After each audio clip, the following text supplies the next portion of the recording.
Kabar mengejutkan datang dari artis Nikita Mirzani. Lewat postingan Instagram Story pada Rabu tanggal 26 Mei tahun 2021, Nikita Mirzani mengabarkan kondisi kesehatannya yang menurun. Ibu 3 anak itu bahkan sampai dilarikan ke rumah sakit. Nikita pun harus menjalani perawatan. Tampak selang infus terpasang di tangan kirinya.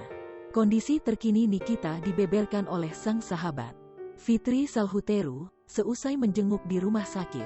Fitri mengaku baru tahu Nikita dilarikan ke rumah sakit tadi pagi. Sebenarnya, kemarin, dari pagi sampai malam Niki masih teleponan sama aku tapi emang akhir-akhir ini perutnya sakit.